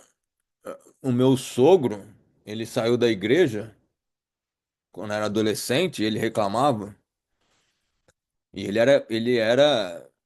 é galinha, né? Gostava de pegar as menininhas, igual vocês estão falando aí. Criado na igreja, os pais dele eram da igreja e tudo, mas ele virou galinha na igreja, queria pegar as adolescentes. Aí o tio dele, né, que era pastor da igreja, um homem duro, batista da igreja, ele pegou com a vara mesmo. Ele pegou com um cajado que ele andava, antigamente os homens usavam isso, né? E puxou o pescoço dele quando ele estava falando com uma menina assanhadamente. E falou: aqui não tem esse negócio, não. E ele reclamava desse pastor que tirou ele da igreja, mas conversa fiada, o coração dele nunca teve com Jesus, né? Pelo menos até ele morrer. E, e ele sentiu, sabe, a vara do pastor no pescoço dele, porque ele estava na igreja cheio de más intenções com as menininhas, né? Então eu acredito que tem que ter isso sim, sabe, Antônio? Se tem um gajo que tá. Mete-lhe a vara no pescoço. Puxa ele pra fora da igreja que ele é lobo. Se a pessoa não tá buscando a vontade de Deus, ela tá fazendo a vontade do diabo, né? Assim, então vai criar bagunça. Então vara nele. Você prega a excelência, o plano sublime de Deus, mas como pastor, eu acho que tem hora que tem que ser firme na aplicação de certos. Não abrir mão de certas condutas, né? Porque isso você deve a Deus, né? Você é pastor do rebanho. Então, mas isso está longe de ser, não é, a execução, a realização da vontade de Deus, não é aí, né? É isso que eu estou querendo dizer. A vara não vai trazer esse desenrolar do plano de Deus. Isso vai ter que vir pelo coração. Agora, a lei, ela existe para exatamente confrontar o infrator, né, Antônio? Então a gente precisa salvaguardar isso, não pode deixar virar bagunça. E eu admiro que vocês falam. No Brasil não se deixa, entendeu? Na igreja não se deixa virar bagunça, não. E eu acredito que se existe esse tipo de comportamento pervertido, né, já bota pra correr, né? E a gente vive isso às vezes nos projetos e, né, Claudinei? Tem uns caras que você tem reunião de jovens, tem reunião que tem centenas de jovens, vai ter um monte de coisa lá. Tem cara que vai pra isso aí. Isso é sabido, né? Os lobos vão atrás, não é, Claudinei? E Ah, às vezes a gente tem que ser durão mesmo. é. Eu no projeto tenho fama de ser duro, até por causa disso também, né? Então, acho que. Mas no contexto da construção, Antônio, e a gente vai falar isso semana que vem também, né? A centralidade de Cristo contra os outros deuses, né? É isso que a gente precisa pregar. O caráter especial daquilo que Deus está fazendo na sua vida. Você quer? Isso que é conversão, né? Isso que é ser filho de Deus. É ser a luz, né, do mundo, porque a luz que está em nós, não é de Cristo. E é nesse sentido. Não é um sentido legalista, é um sentido construtivo, né? E é o que a gente prega, é onde a gente ensina, onde a gente quer chegar. E quando há infração e tá querendo virar bagunça, eu acho que você precisa ser homem, pastor, viril, botar um basta nisso, entendeu? Essa é a minha opinião, né? E que eu acho que é o que a Bíblia nos ensina mesmo. Amém? Muniz voltou. Eu não tô querendo segurar por causa da hora de Moçambique, gente, mas nós vamos voltar ao assunto semana que vem né, agora falando do que é um relacionamento exclusivo com Deus, né? Único, monogâmico, né? Monoteísta com Deus. E a gente vai falar dos rituais, né? E não é à toa que os rituais têm muito essa questão de sexualidade também em Moçambique, né? E tem todo um aspecto aí que é oculto, vinculado à sexualidade, ancestrais, e há uma coisa maligna por esse lado aí, né? De descendência e tudo mais. Mas eu acho que a gente pode orar e terminar aqui. Amém? Pode ser? Eu vou orar. Pai, nós te agradecemos pelo debate que tivemos hoje, Pai. Obrigado que a tua vontade, Pai, o teu coração realmente são perfeitos, são extraordinários e encontramos essa manifestação exuberante na tua criação, Pai, no teu plano para nós. E te pedimos, Pai, que o nosso comportamento de filhos, como filhos, seja realmente um comportamento especial, único, e que a tua vontade seja realmente feita nas nossas vidas, Pai, nos nossos relacionamentos, no nosso comportamento sexual, no nosso comportamento relacional. E pedimos, Pai, que nada disso seja levado de uma maneira leve, mas que esses princípios sejam aplicados nas nossas próprias vidas e que a gente possa modelar a vida de outros através da tua vontade que é feita em nós. Eu oro por cada igreja, por cada pastor, por cada seminarista, que o Senhor realmente abençoe os seus ministérios, a sua liderança em cada lugar, Pai. Em nome de Jesus, oramos. Amém. Valeu, gente. A gente se vê Amém. Até mais. domingo que vem. Muito obrigado. E qualquer coisa, comenta aí no WhatsApp, a gente segue falando. Deus abençoe.